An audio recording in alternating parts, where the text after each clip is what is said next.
বড়দিন উপলক্ষে শোভাযাত্রা অনুষ্ঠিত হয়েছে খাগড়াছড়িতে। বড়দিন উদযাপন পরিষদের ব্যানারে সকালে শহরের চেঙ্গিসঘাট থেকে শুরু হয় এই শোভাযাত্রা।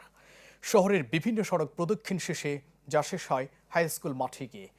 বড়দিন উদযাপন পরিষদের আহ্বায়ক রনিক ত্রিপুরা ও খাগড়াছড়ি পার্বত্য জেলা পরিষদ সদস্য ধনেশ্বর ত্রিপুরা সহ বিশিষ্টজনেরা এ সময় উপস্থিত ছিলেন। উদ্যোক্তারা জানান, গির্জায় গির্জায় ধর্মীয় আনুষ্ঠানিকতার পাশাপাশি শহর ও গ্রামে থাকবে খেলাধুলা ও সাংস্কৃতিক আয়োজন।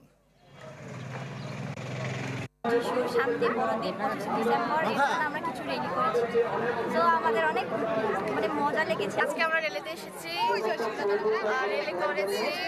বড়দিনের শুভেচ্ছা সবাইকে। মানুষকে পাপ থেকে মুক্ত করার জন্য তিনি পৃথিবীতে জন্মগ্রহণ করেছেন। সেই 2000 বছর আগে এই বছরটাকে আমরা উদযাপন করার জন্য এবং সবার কাছে যিশুর জন্মের বার্তা সবার কাছে ছড়িয়ে দেওয়ার জন্য আমরা আজকে এখানে একত্র হয়ে।